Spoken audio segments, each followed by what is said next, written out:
Praise the Lord. सभी को जय मसीह की। मैं परमेश्वर का दास वीर आपके बीच में आज फिर से रैप्चर के विषय में हम बात करेंगे। और आप सभी जानते हैं कि हम बहुत समय से आप सभी को प्रभु के आगमन के विषय में बताते आ रहे हैं, और आपको पहले भी बताया कि कलीसिया का उठाया जाना बहुत नज़दीक है, और उसके बाद परमेश्वर का जो दूसरा आगमन, जो पृथ्वी पर जब प्रभु यीशु मसीह आएंगे और दुनिया के लोगों का न्याय करेंगे, वो समय भी उससे ज़्यादा नज़दीक है। तो मैं आप सभी को बताना चाहूँगा कि आज हम कुछ वचनों के द्वारा डिस्कस करेंगे, लेकिन उससे पहले हम प्रार्थना करेंगे कि आप सभी एक मन हो जाएं हमारे साथ, ताकि परमेश्वर की महिमा आपके जीवन में प्रकट होने पाए।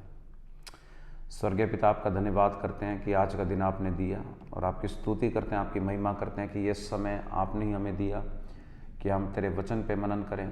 और जो बहुत से लोग और बहुत से तेरे बेटे बेटियां जो परमेश्वर वचन से जानना चाहते हैं कि कब तेरा आगमन होगा और कब तू लोगों को लेने आएगा, उस बारे में हम बात करेंगे मेरे प्रभु जी। और हम आपका धन्यवाद करते हैं कि कलीसिया को परमेश्वर आपने पहले से बताया कि मैं कब आऊँगा, और वो चिन्ह और वो बहुत सी बातें आपने बताई हैं पहले से कि मेरे आने से पहले ये समय इस दुनिया में ये हो रहा होगा।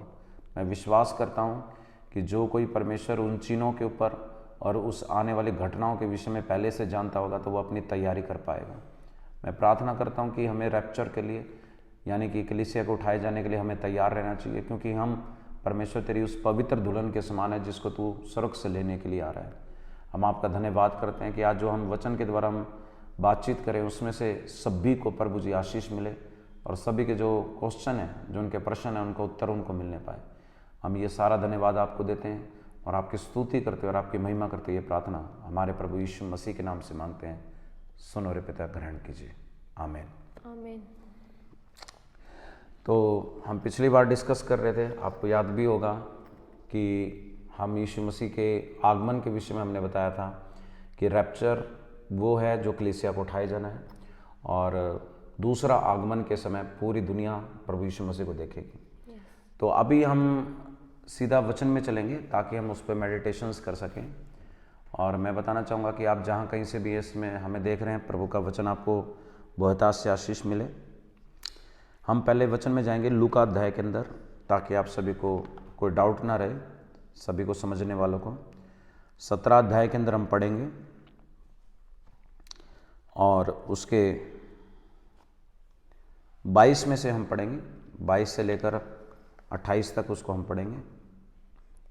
फिर उसने चेलों से कहा, वे दिन आएंगे जिनमें तुम मनुष्य के पुत्र के दिनों में से एक दिन को देखना चाहोगे और नहीं देखने पाओगे। लोग तुमसे कहेंगे, देखो वहाँ है, या देखो यहाँ है। तुरंत तुम चले न जाना और न उनके पीछे हो लेना, क्योंकि जैसे बिजली आकाश के एक छोर से कौंध कर आकाश के दूसरे छोर तक चमकती है, वैसे ही मनुष्य का पुत्र भी अपने दिन में प्रकट होगा।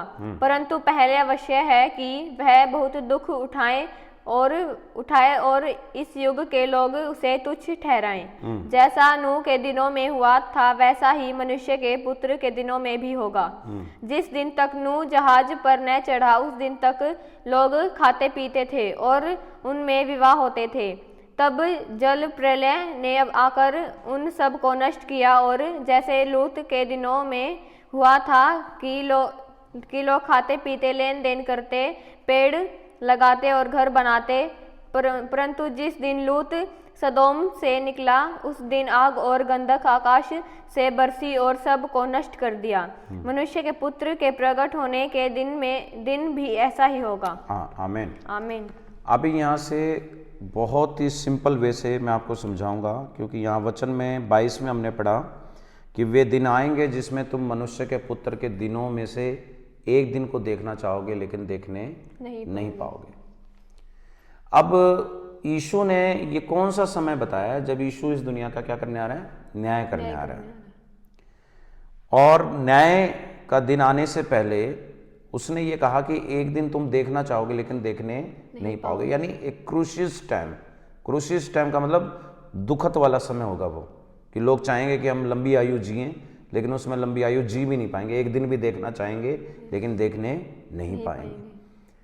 और ये मैंने बताया भी था कि वो क्यों होगा, क्योंकि एंटी क्राइस्ट, जो मैंने बताया कि जो विनाश का पुत्र आएगा, वो 7 वर्ष तक महाक्लेश के समय में जो मसीह लोग होंगे उनके ऊपर पड़ताल करेगा, उनको मौत के घाट उतारेगा, और उसका मकसद ये होगा कि जो मसीह लोग हैं वो संसार के अंदर समाप्त हो जाएं।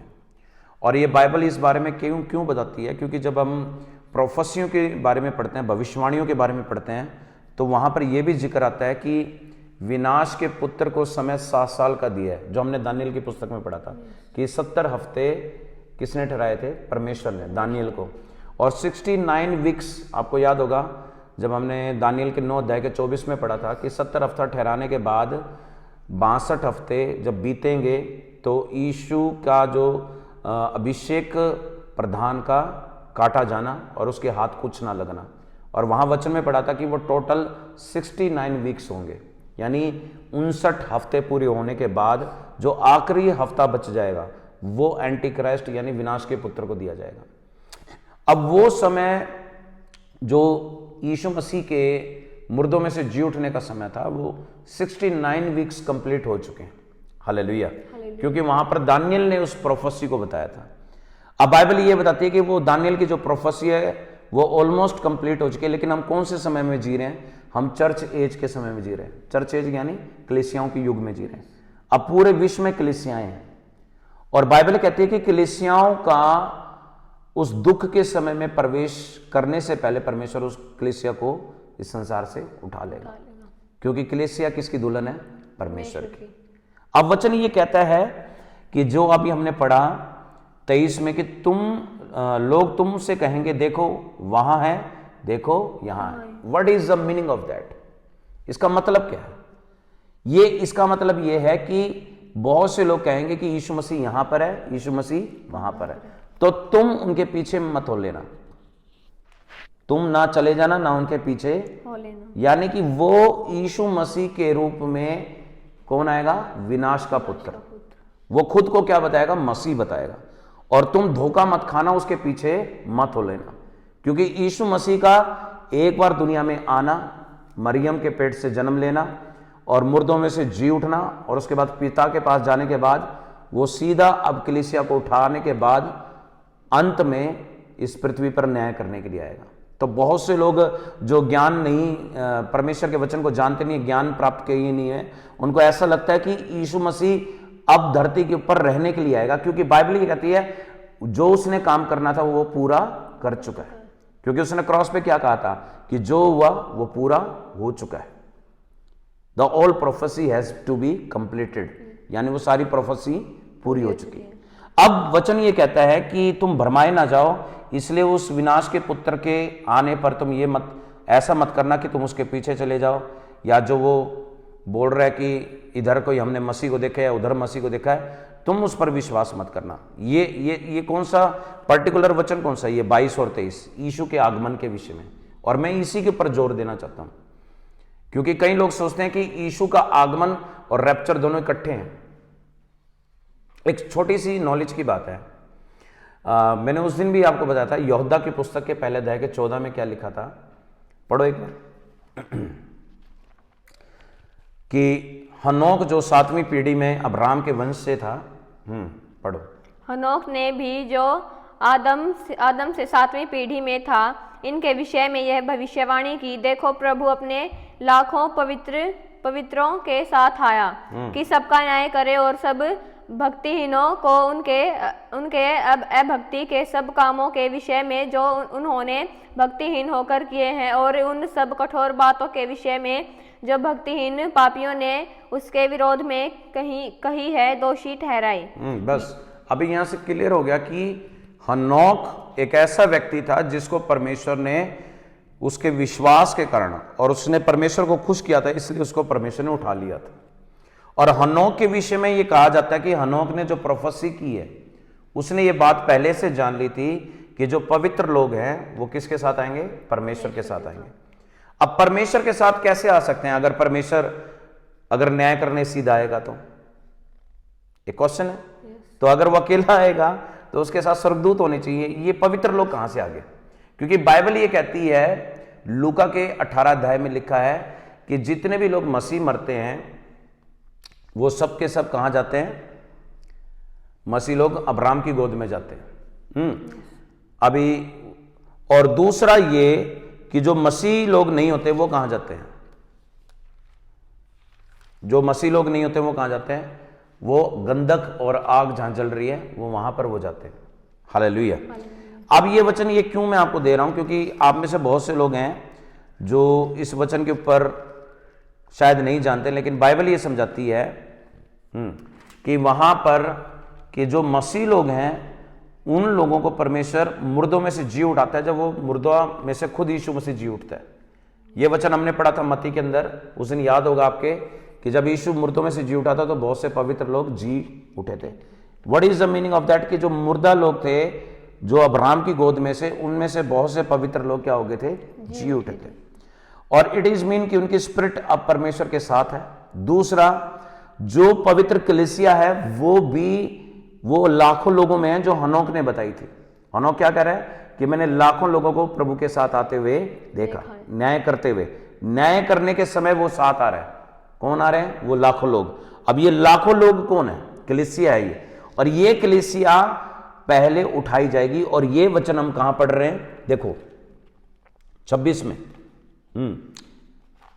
इसी के 26 में, 17 के 26 में, लूका में, जैसा नूह के दिनों में हुआ था वैसा ही मनुष्य के पुत्र के अभी दिनों में यहां पर छोटी सी डिटेल यीशु मसीह ने बताई कि जैसे नूह के दिनों में हुआ था वैसे मनुष्य के पुत्र के दिनों में होगा।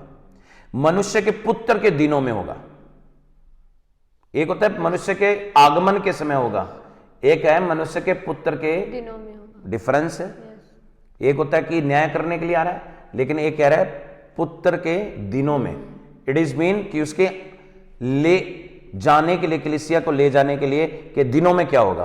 क्या होगा कि नूह के दिनों में जैसा समय था वैसे ही मनुष्य के पुत्र के दिनों में होगा। और जिस दिन तक नूह जहाज पर ना चढ़ा था उस दिन तक लोग क्या करते थे? खाते पीते और विवाह भी होते थे।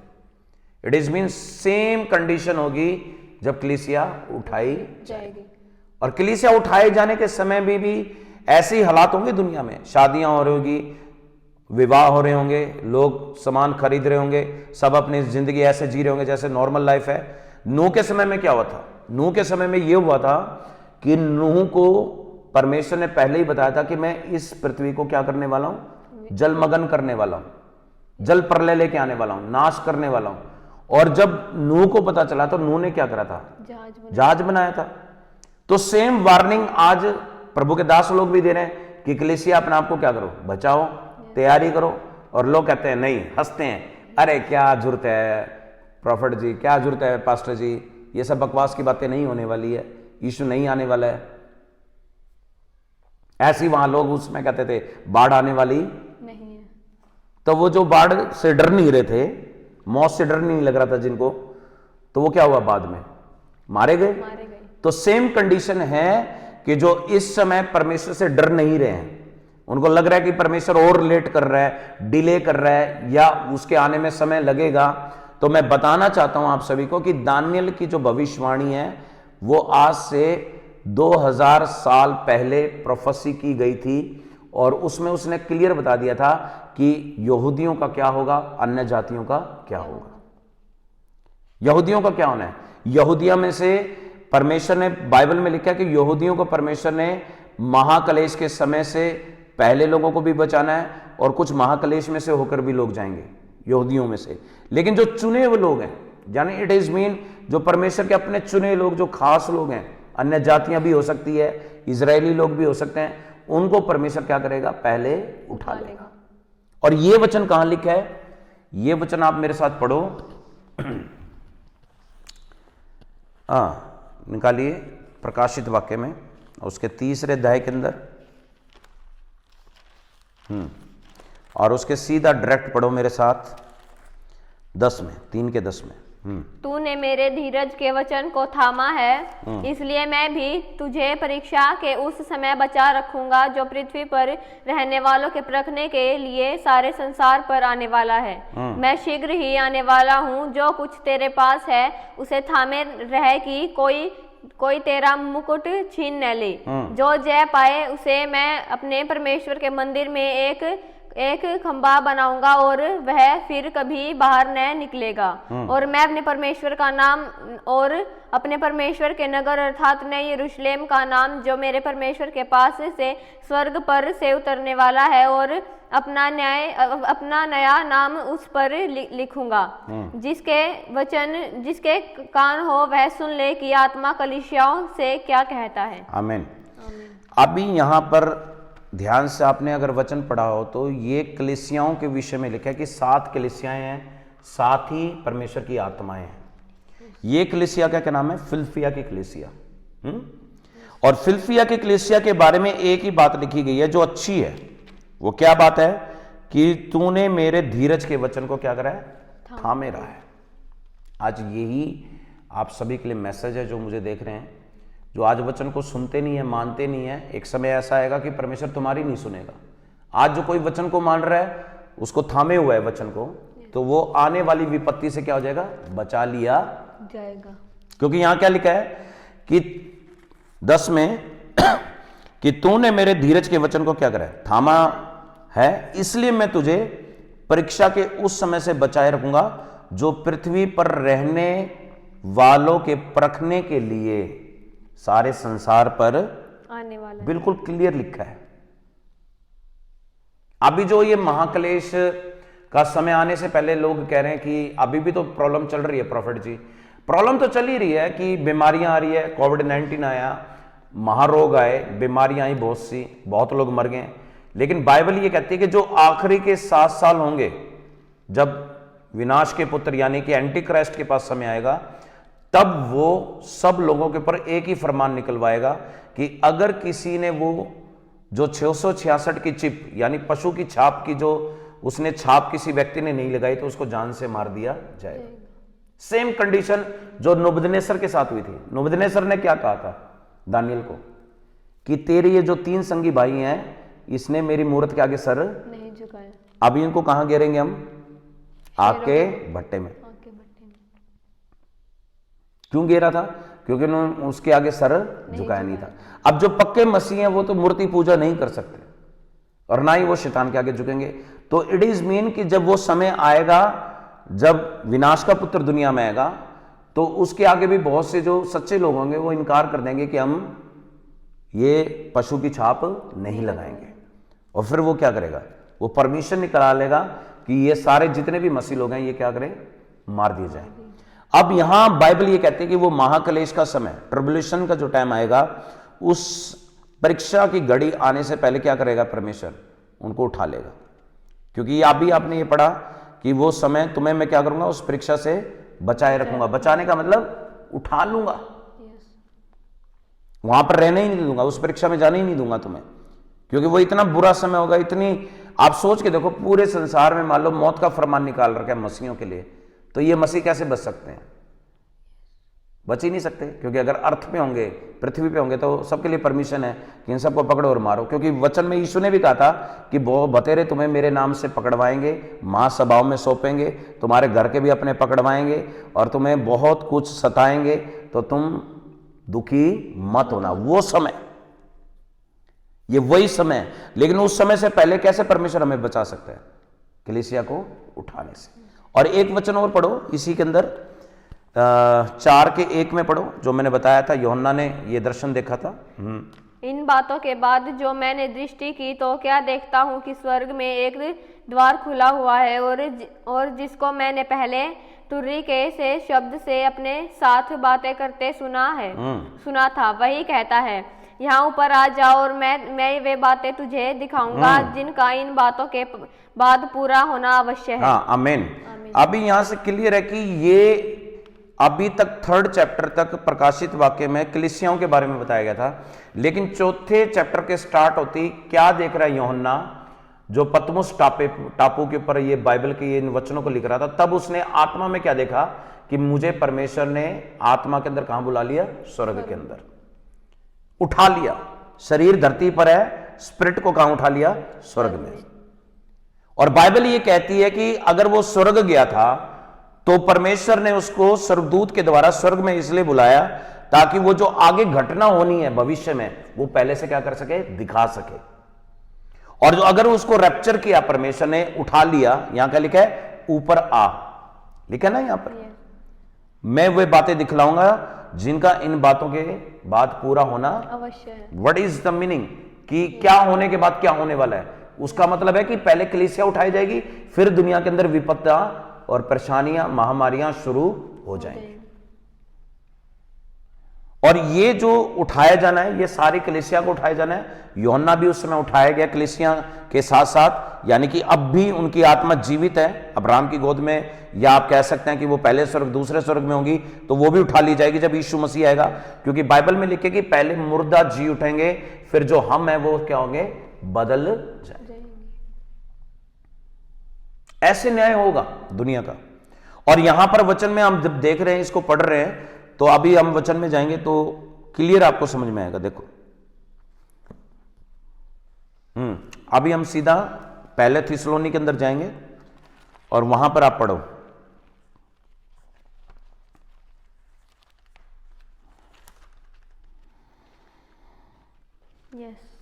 अभी 5:1 में पढ़ो। पर हे भाइयों, इसका प्रयोजन नहीं कि समय और कालों के विषय में तुम्हारे पास कुछ लिखा जाए, क्योंकि तुम आप ठीक जानते हो कि जैसा रात को चोर आता है, वैसा ही प्रभु का दिन आने वाला है। हाँ, बस अभी यहाँ पर रुक के जरा समझना है कि मैंने अभी आपको बताया था, लूका के 17 अध्याय में पढ़ा था हमने कि यीशु जब आएगा, एक आगमन के समय यीशु सबको नजर आ रहा है, पूरी दुनिया उसके आगे क्या कर रही है, घुटना टेक रही है, हर जीव अंगीकार कर रही है कि यही प्रभु यीशु मसीह ही परमेश्वर है। लेकिन एक जगह पौलुस कह रहा है थिस्सलुनी की कलीसिया को, और मत्ती अध्याय में भी मत्ती ये कह रहा है कि जिस दिन यीशु का दिन आएगा, यानी मनुष्य के पुत्र का दिन आएगा, वो चोर की नाई होगा। चोर का मतलब क्या होता है, चोर रात को ही आता है। इट इज मीन जो मालिक होता है वो तैयार नहीं होता, वो अनकॉन्शियस होता है, सो रहा होता है। तो सेम कंडीशन प्रभु ने बताई कि जब वो आएगा तो बहुत सी कलीसिया के लोग तैयार नहीं होंगे, बहुत से लोग सो रहे होंगे। और वो दृष्टांत तो याद होगा जो 10 कुंवारियों वाला है, वो एग्जैक्ट इसी के लिए है कि 10 कुंवारियों में से 5 कुंवारी सो गई और 5 कुंवारी जागती रही। क्या करती रही, प्रार्थना करती रही, अवेक इन द प्रेयर। अपने कैरेक्टर को उसने क्या करा, पवित्र बना के रखा, रिफाइंड रखा, कि मैं कोई मिस्टेक ना करूं, कहीं ऐसा ना हो कि परमेश्वर आए और मुझे छोड़ दे और पवित्र लोगों को ले जाए। क्यों? क्योंकि उनको चिंता है कि वो इस दुनिया में रहना ही नहीं चाहती वो कलीसिया। उसको किससे ज्यादा प्रेम है, अपने परमेश्वर से। अब जो कलीसिया परमेश्वर से प्रेम करती है वो तो पवित्रता ही नहीं जिएगी, लेकिन जिसको परमेश्वर से प्रेम नहीं है, दुनिया की चीजों का खुमारी लग गई है, अभिलाषाओं के पीछे भागती है, लालसाओं के पीछे भागती है, वो परमेश्वर से प्यार नहीं रखती है। इसलिए बाइबल ये कहती है, क्योंकि तुम आप ठीक जानते हो जैसे रात को चोर आता है, वैसे ही प्रभु का दिन आने वाला है। और फिर लिखा है, जब लोग कहते होंगे कुशल है, कुछ भय नहीं है, तो फिर क्या है, एक विनाश आ पड़ेगा। और जिस प्रकार गर्भपात पर पीड़ा होती है, वे किसी रीति से ना बचेंगे। हे भाइयों, तुम तो अंधकार में नहीं हो कि तुम उस दिन को तुम चोर के समान आ पड़े, क्योंकि तुम तो सब ज्योति के संतान और दिन की संतान हो। हम ना रात के हैं और ना ही अंधकार के हैं, इसलिए हम दूसरों के समान सोते ना रहे, जागते रहें और सावधान। बार बार ये वचन आपको हर जगह मिलेगा, जागते रहो, सावधान रहो, सोते मत रहो। What is the meaning of that? इसका मतलब है कि परमेश्वर इस वचन से बताना चाह रहा है कि पौलुस ये कहना चाहता है कि तुम इस संसार के वैभव, लालसाओं, अभिलाषाओं के पीछे पागल मत हो जाना, उसमें खो मत जाना कि प्रभु के आने के समय को तुम भूल जाओ। जागते रहो प्रार्थना में, और याद रखो कि तुम्हें अपना को क्या रखना है, पवित्र रखना है। और इसलिए ये कह रहा है कि चोर की नाई का मतलब है कि जब सब लोग कहते हैं कुशल है, 3 में क्या लिखा है, कोई कुशल है, कोई भय नहीं है। What is the meaning? कि कुछ नहीं है, कोई प्रभु आने वाला नहीं है, सब ठीक है, अभी बहुत टाइम लगेगा प्रभु को आने में, कुशल है, सब परफेक्ट है। तब भी क्या होगा, वो एक विनाश आ पड़ेगा। विनाश क्यों आएगा? क्योंकि यीशु कलीसिया को उठाएगा, और तुरंत उसके बाद, कलीसिया को उठाए जाने के बाद तुरंत क्या होगा, एंटी क्राइस्ट, विनाश का पुत्र प्रकट होगा इजराइल देश के अंदर, और वहां से वो वन गवर्नमेंट को एस्टलाइज करेगा और पूरे वर्ल्ड के अंदर उसी की गवर्नमेंट होगी, और वो जो बोलेगा, जो वो कहेगा, वही पूरी दुनिया में होने वाला है। क्योंकि जब तक कलीसिया नहीं उठाई जाएगी तब तक वो नहीं आ सकता। और ये वचन हमने उस दिन भी पढ़ा था, क्योंकि कुछ तो है जो उसको रोके हुए है, और वो क्या है? कलीसिया। देखिए आगे पढ़ेंगे। इसलिए हम दूसरों के समान सोते न रहें, पर जागते और सावधान रहें। क्योंकि जो सोते हैं वे रात ही को सोते हैं, और जो मतवाले होते हैं वे रात ही को मतवाले होते हैं। पर हम जो दिन के हैं, विश्वास और प्रेम की झिल्म पहनकर और उद्धार की आशा का टोप पहन कर सावधान रहें। क्योंकि परमेश्वर ने हमें क्रोध के लिए नहीं, परंतु इसलिए ठहराया है कि हम अपने प्रभु यीशु मसीह के द्वारा उद्धार प्राप्त करें। वह हमारे लिए इस कारण मरा कि हम चाहे जागते हो चाहे सोते हो, सब मिलकर उसी के साथ जिए। ये इंपॉर्टेंट है, चाहे हम मरे चाहे जिए, लेकिन हम सब मिलकर, हम सब कौन? जो जीवित हैं अभी और जो प्रभु में सो चुके हैं, वो सब मिलकर किसके साथ जिए? परमेश्वर के साथ। और देखो ऊपर कितनी बहुत इंटरेस्टिंग बात बताई है साथ में, कि जो सोते हैं वो रात को ही सोते हैं, जो मतवाले होते हैं वो रात को ही मतवाले होते हैं। और लिखे, पर हम दिन के हैं, विश्वास के हैं, प्रेम की झिलम पहनकर, उद्धार की आशा का टोप पहनकर क्या रहे? सावधान रहे। उस दिन बताया था कि 6 हथियार हैं, the 6 weapon for to the fighting for the darkness world. अंधकार की शक्तियों से लड़ने के लिए 6 हथियार, इफिसियों की पत्री 6 अध्याय के अंदर हमने पढ़ा था। और मैं यही बताना चाहता हूं कि तुम कलीसिया को क्या कर रहा है? वो जागने के लिए कह रहा है कि तुम उससे मिल सको। किससे? परमेश्वर से। और ये वचन कहां पे लिखा है? पढ़ो मेरे साथ,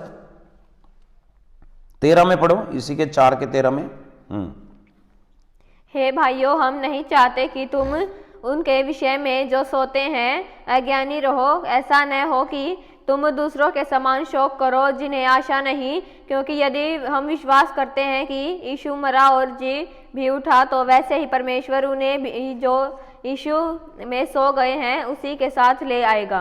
क्योंकि हम प्रभु के वचन के अनुसार तुम से यह कहते हैं कि हम जो जीवित हैं और प्रभु के आने तक बचे रहेंगे, सोए हुओं से कभी आगे न बढ़ेंगे। अभी यहां पर सोचो जरा ध्यान से कि 13 में वो कह रहा है कि हे मेरे भाइयों, मैं नहीं चाहता कि तुम उसे विषय में सोते रहो। किस विषय में?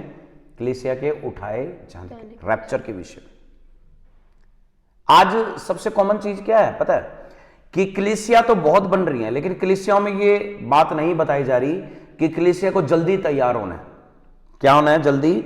किसके लिए? परमेश्वर के लिए, कि अगर परमेश्वर लेने आए तो वो हमें लेके जा सके। और तैयार होने का मतलब क्या है? हम क्या बन सके? पवित्र बन सके, ज्यादा से ज्यादा वचन पे मनन करें, अपनी गलतियों को सुधारें, और उतना ज्यादा हम पवित्र बन सके जितना परमेश्वर हमसे चाहता है, ताकि कलीसिया एक दुल्हन है, ताकि वो पवित्र होगी तो उसको उठाएगा, अदरवाइज नहीं उठा सकता। और हो क्या रहा है? कलीसिया आज क्या कर रही है? चंगाई मांग रही है, हीलिंग मांग रही है, लेकिन मेन चीज पोर्शन क्या है उनकी लाइफ का? To be a glow in self, कि अंदर से पवित्रकरण, अपने अंदर से रोशनी से भर जाना, वो कलीसिया नहीं कर रही है। इसलिए वो ये कह रहा है कि मैं नहीं चाहता कि तुम इस विषय में सोते रहो और अज्ञानी रहो। अज्ञानी का मतलब मूर्ख मत बनो, क्योंकि वो समय आएगा तो क्या होगा? ऐसा ना हो कि तुम दूसरों के समान फिर क्या करो? शोक करो। दूसरों के समान शोक करो, यानी जब वो कलीसिया उठा ली जाएगी, जो दूसरे होंगे वो बाद में रोएंगे, शोक करेंगे, और हमारा नंबर नहीं लगा, ये चलेंगे स्वर्ग में और हम रह गए पीछे। क्योंकि उनको पता होगा जब उठाई जाएगी कलीसिया, जो दूसरे होंगे, जो पवित्र नहीं होंगे, जो नहीं पवित्र पूरे नहीं हो पाए थे, वो बाद में क्या करेंगे? शोक करेंगे। लिखे ना यहां पर कि बाद में वो क्या करेंगे? दूसरों के समान शोक करेंगे। और जिन्हें आशा नहीं है, जिनको आशा नहीं है, क्लियर लिखा ना यहां पर, उनको आशा नहीं थी कि रैप्चर होने वाला है, और एकदम से रैप्चर हो गया, है ना? पावरफुल। और यहां पर 14 में क्या लिखा है? क्योंकि यदि हम विश्वास करते हैं तो यीशु मरा, जी भी उठा, वैसे परमेश्वर उन्हें भी जो यीशु में सो गए हैं उन्हीं के साथ, किसी के साथ? जो सो चुके हैं उन्हीं के साथ ले आएगा। वही सेंटेंस जो हमने अभी यहूदा के 1:14 में पढ़ा था। क्या बोल रहा था हनोक? कि मैंने लाखों लोगों के साथ यीशु को आते हुए देखा। सेम कंडीशन 15 में, क्योंकि हम प्रभु के वचन के अनुसार तुमसे यह कहते हैं, हम जो जीवित हैं प्रभु के दिन आने तक क्या रहेंगे? बचे रहेंगे। प्रभु के दिन आने तक बचे रहेंगे, कलीसिया को उठाए जाने तक हम बचे रहेंगे। सोए हुओं में से कभी आगे नहीं बढ़ेंगे। यानी कि दूसरे लोग सो गए थे, शरीर में जो मर गए थे, लेकिन आत्मा उनकी रेस्ट में चलेगी, उसमें हम नहीं जाएंगे, क्योंकि जब यीशु आएगा तो हमें अपने साथ ले जाएगा और जो सो रहे होंगे वो जी उठेंगे। और लिखा है 16 में, क्योंकि प्रभु आप ही स्वर्ग से उतरेगा और उस समय ललकार और प्रधान दूत का क्या होगा? शब्द सुनाई देगा। आगे पढ़ो। और परमेश्वर की तुर्री फूकी जाएगी और जो मसीह में मरे हैं वे पहले जी हाँ, उठेंगे। अभी ये कंडीशन है कि जब यीशु कलीसिया को उठाएगा, जब कलीसिया को उठाएगा, उठाने के समय ये कंडीशन है कि तुर्री फूकी जाएगी। That is the trump is blowing by the angels.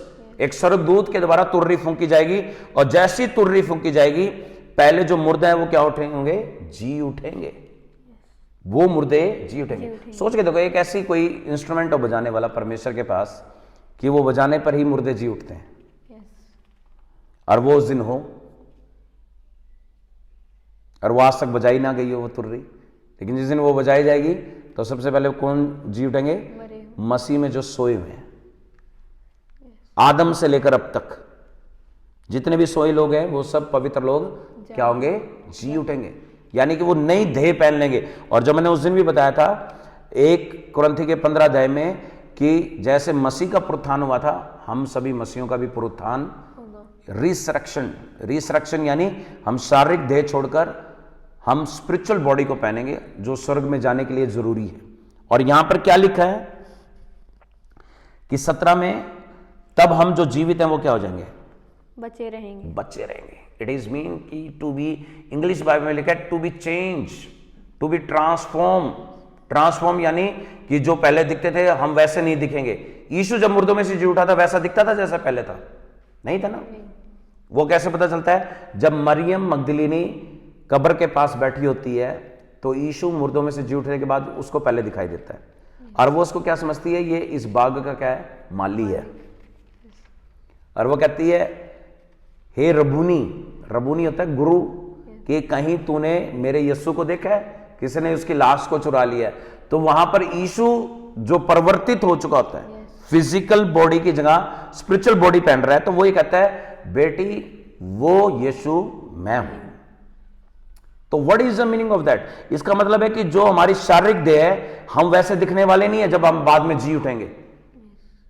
अगर 100% आज हम जैसे दिखते हैं, आप ये मान के चलिए उसमें 70% हम में चेंज होगा, 30% कुछ मैच करेगा। हालेलुया। तो इट इज मीन कि सब कुछ बदलने वाला है।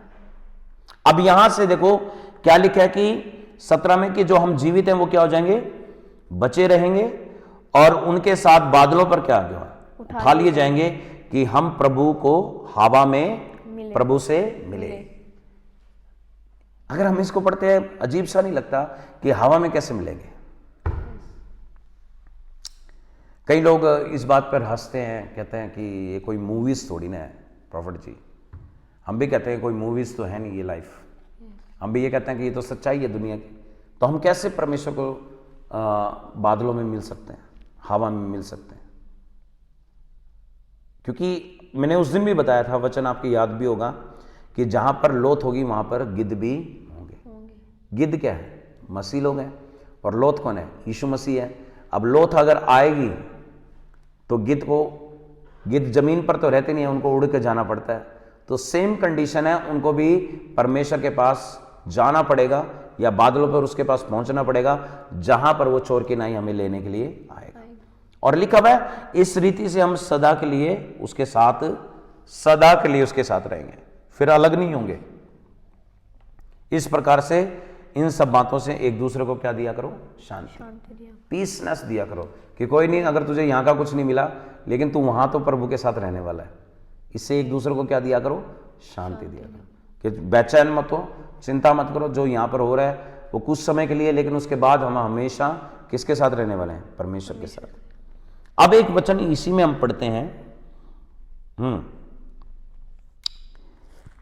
मेरे साथ निकालो दूसरे थिस्सलुनी के अंदर, उसमें देखो मेरे साथ इसके दूसरे अध्याय के अंदर हम पढ़ेंगे, उसमें देखो 1 से पढ़ो। हे भाइयों, अब हम अपने प्रभु यीशु मसीह के आने और उसके पास अपने इकट्ठे होने के विषय में तुमसे विनती करते हैं। अभी यहाँ पे रुको, एक बार थोड़ा समझना है। हे भाइयों, अब हम अपने प्रभु यीशु मसीह के आने यानी उसका ले आने, हमें ले जाने के लिए आएगा, उसके आने और उसके पास इकट्ठे होने के विषय में क्या करते हैं? विनती करते। हाँ, हम सब क्या होंगे? टुगेदर, सारी कलीसिया क्या होगी? इकट्ठी होगी। किसके लिए? प्रभु के लिए। तो उसके लिए हम एक दूसरे के, तुम सबके सामने क्या करते हैं? विनती करते हैं, रिक्वेस्ट करते हैं। क्या करते हैं? 2 में पढ़ो। कि किसी आत्मा या वचन या पत्री के द्वारा जो कि मानो हमारी ओर से हो, यह समझकर कि प्रभु का दिन आ पहुंचा है, तुम्हारा मन अचानक अस्थिर न हो जाए और न तुम घबराओ। अभी यहां से थोड़ा सा समझना है कि पौलुस ये कहना चाहता है कि किसी आत्मा, वचन और पत्री के द्वारा, यानी जो हमने वचन लिखे हैं, पत्री में जो हमने सारी बातें बताई है प्रभु के आगमन के विषय में, अगर तुम्हें पता चलता है वो प्रभु के आगमन के समय में बता रहा है और वो हमारी ओर से है, तो तुम्हारा मन अचानक से क्या ना हो? अस्थिर ना हो, घबराहट पैदा ना हो कि वो दिन कब आएगा, क्योंकि वो दिन तुम आप ही जानते हो। क्योंकि देखो आगे पढ़ो क्या लिखा है 3 में। किसी रीति से किसी के धोखे में न आना, क्योंकि वह दिन न आएगा जब तक धर्म का त्याग न हो ले और वह पाप का पुरुष अर्थात विनाश का पुत्र प्रकट न हो, जो विरोध करता है और हर एक से जो ईश्वर या पूज्य कहलाता है अपने आप को बड़ा ठहराता है, यहाँ तक कि वह परमेश्वर के मंदिर में बैठकर अपने आप को ईश्वर ठहराता है। बस अभी यहाँ से एक थोड़ी सी डिस्टर्ब भी है, बहुत इंटरेस्टिंग सब्जेक्ट है, जरा ध्यान से सुनेंगे। 3 में लिखा है कि किसी रीति से किसी के धोखे में मत आना। कोई ऐसा कहे ना कि आज ही रैप्चर होने वाला है, तो कभी भी मत इस बात पे बिलीव मत करना, क्योंकि प्रभु ने ये बात कही थी, ना तो मैं जानता हूं, ना स्वर्गदूत जानते हैं, ना कोई और जानता है, सिर्फ पिता जानता है कि कब कलीसिया को उठाया जाएगा। Only father nose. फादर कौन है? यहोवा। पुत्र कौन है? यीशु मसीह। एंजल्स हमें पता है कि एंजल्स को भी नहीं पता, ना यीशु मसीह को भी पता है, और जबकि यीशु ने लेने आना है। बड़ा अजीब सा लगता है ना। इंस्ट्रक्शन कौन देगा? पिता। पिता कहेगा जा मेरे बेटे कलीसिया को ले आ, और ये शायद 1 घंटे में हो या आधे सेकंड में हो, कुछ नहीं पता ये कितनी जल्दी होने वाला है। लेकिन बाइबल ये बता रही है कि ये तब तक नहीं होगा जब तक अधर्म का, क्या लिखा है वहां पे? क्योंकि वह दिन ना आएगा जब तक धर्म का त्याग ना हो ले। धर्म का त्याग क्या होता है? कलीसिया उठा ली ना जाए। मैंने कहा था कि कलीसिया खुद अपने आप में धर्म है। कलीसिया है तो इस दुनिया के अंदर पवित्रताई के बारे में बात की जाती है, कलीसिया तो दुष्ट आत्मा निकाली जाती है, कलीसिया है तो चंगाइयां भी होती हैं। जब कलीसिया ही नहीं रहेगी, धर्म क्या हो जाएगा? त्याग नहीं जाएगा, मतलब खत्म नहीं हो जाएगा जब तक। तब तक क्या लिखा हुआ है? वह पाप का पुरुष विनाश का पुत्र प्रकट ना होगा। क्लियर?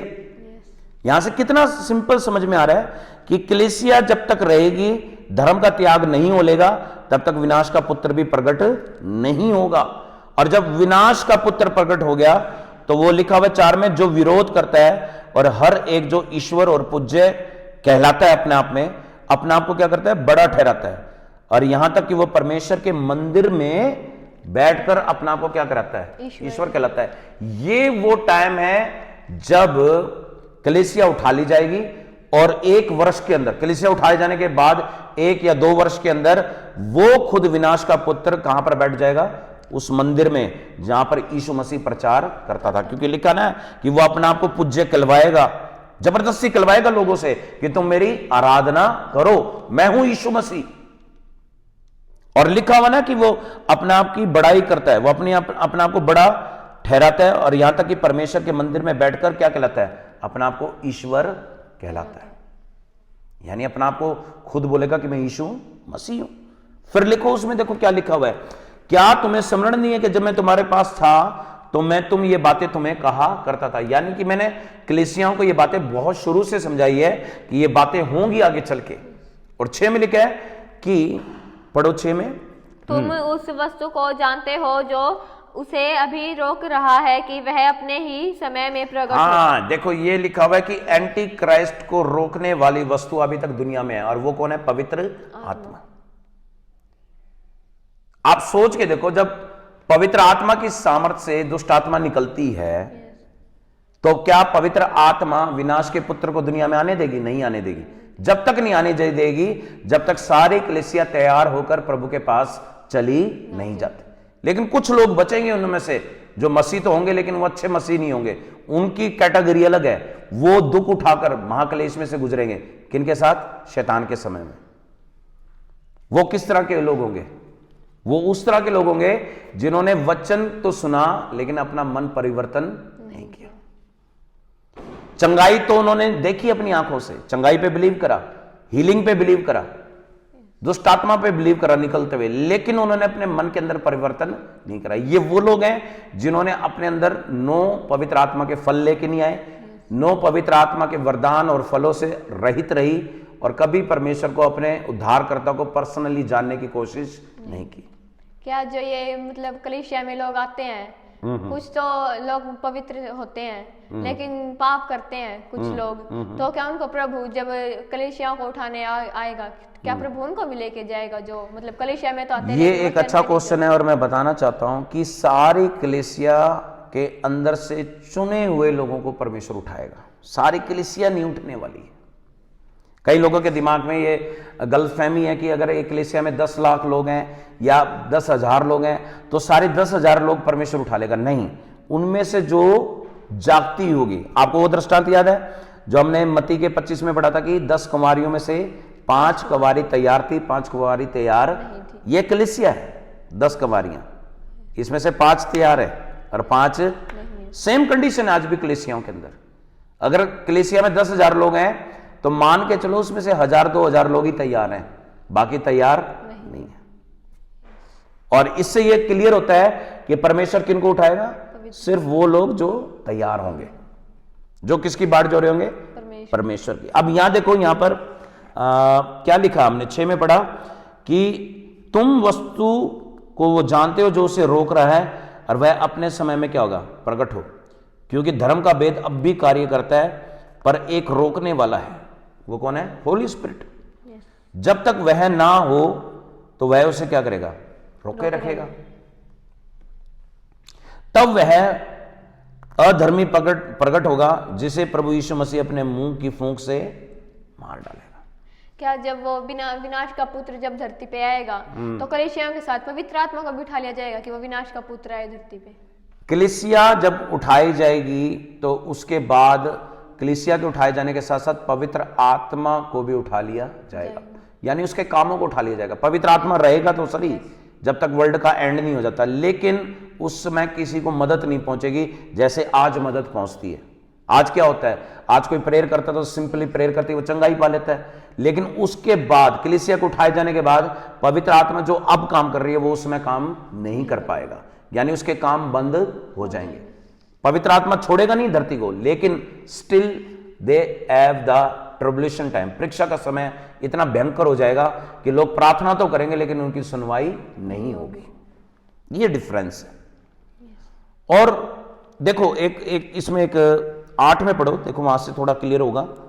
तब वह अधर्मी प्रकट होगा जिसे हाँ, अधर्मी प्रकट होगा यानी विनाश का पुत्र क्लियरली सब वर्ल्ड के सबके सामने आ जाएगा और यीशु मसीह अपने मुंह की फूंक से क्या करेगा? मार डालेगा। इट इज मीन ये जजमेंट का डे है, ये न्याय का दिन है, जिस दिन परमेश्वर खुद यीशु मसीह उसको सजा देगा। और वहां पर लिखा है, देखिए क्या लिखा है, और अपने आगमन में तेज से भस्म करेगा। उस अधर्मी का आना शैतान के कार्य के अनुसार सब प्रकार की झूठी सामर्थ्य और चिन्ह और अद्भुत काम के साथ और नाश होने वालों के लिए अधर्म के सब प्रकार के धोखे के साथ होगा, क्योंकि उन्होंने सत्य से प्रेम नहीं किया जिससे उनका उद्धार होता। देखो, सत्य से उन्होंने प्रेम नहीं करा, वही वर्ड मैंने बोला था अभी।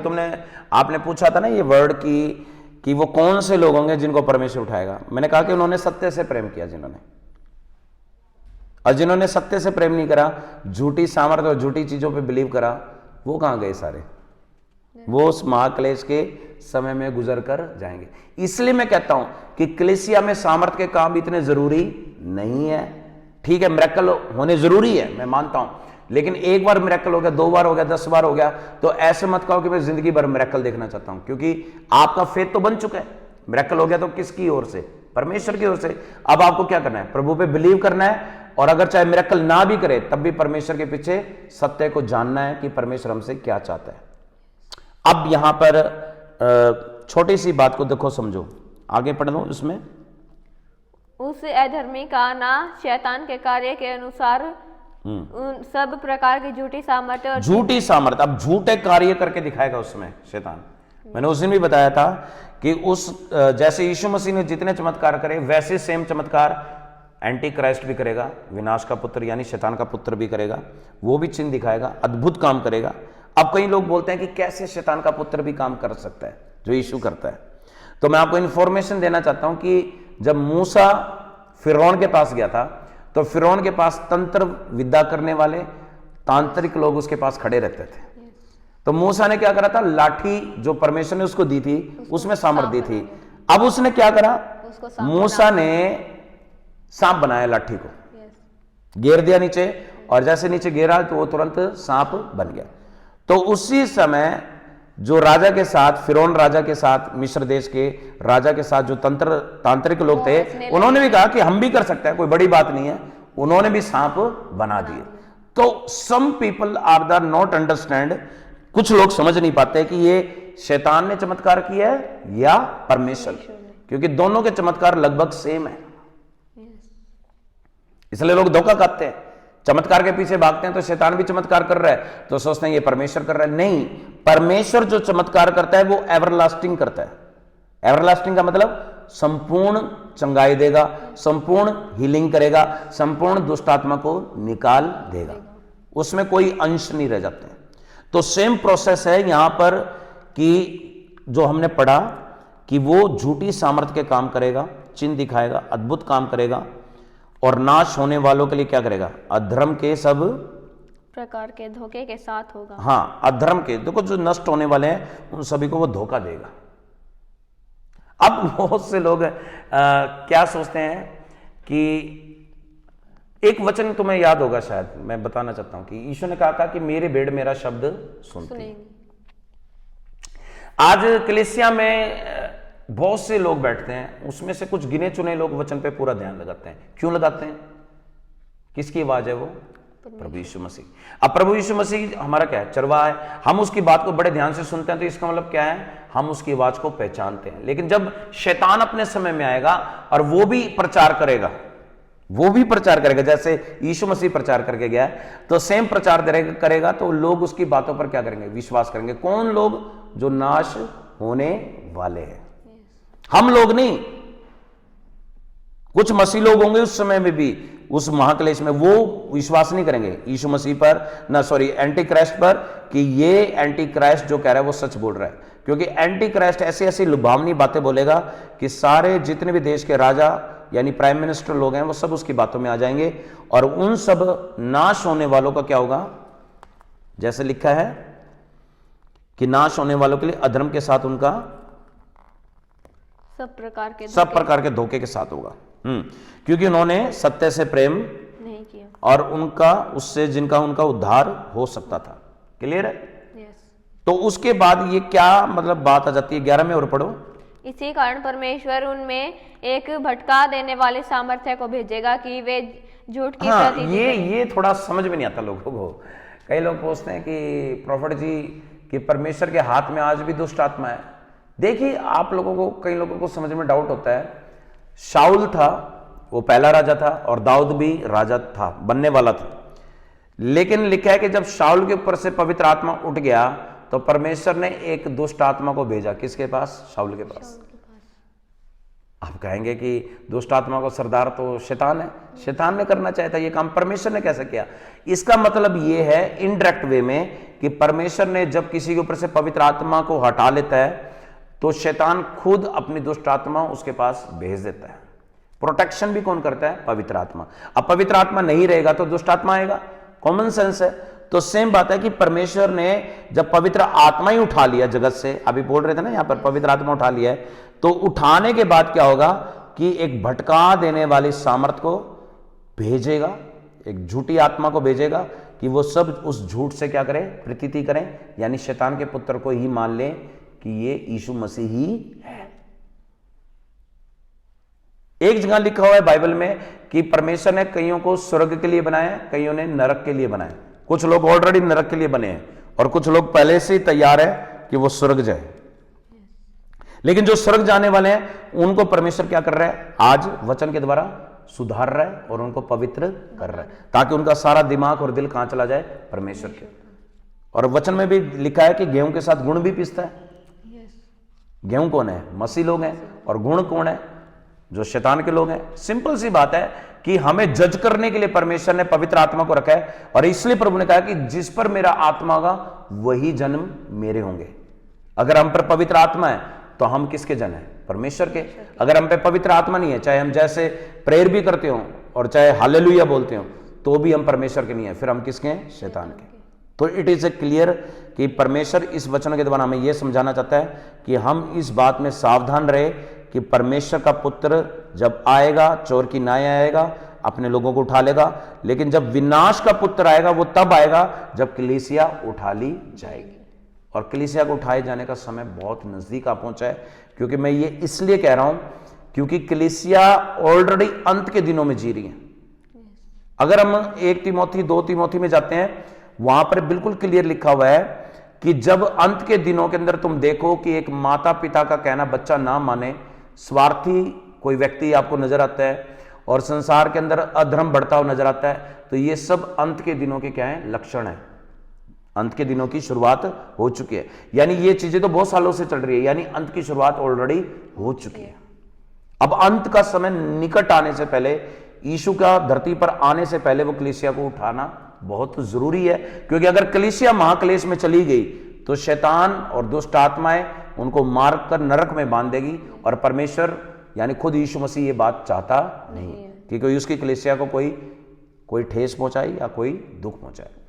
तो आज हम ये सरमन यहीं समाप्त करेंगे, और मैं बताना चाहता हूं कि ये पार्ट 1 है और आगे हम इस पर और भी मेडिटेशंस करेंगे। आप जहां कहीं से भी देख रहे हैं, याद रखिएगा कि प्रभु के आने का समय बहुत नजदीक है, और आप सभी जहां कहीं से इस सरमन को सुन रहे हैं, अपना आपको तैयार करो कि प्रभु के आगमन से पहले अपना आपको पवित्र बनाओ, और इतना पवित्र बनाओ कि जिसके योग्य परमेश्वर आपको अपने उस जो महिमा के अंदर जब आने वाला है, तो तुम्हें वो सब वरदान और सब आशीष दे सके जिसके लिए उसने बाइबल के अंदर अपने वचनों के अंदर ये बातें बताई हैं कि मैं उसको जीवन की पुस्तक में उनका नाम लिखूंगा, जीवन के वृक्ष से उनको मैं फल दूंगा, और उनके सर के पर जीवन का मुकुट पहनाऊंगा। ये सब जो आशीषें हैं या जो क्रेडिट है वो सब परमेश्वर आपको देगा जब आप परमेश्वर की बाट जोते पाएंगे और योग्य ठहरेंगे।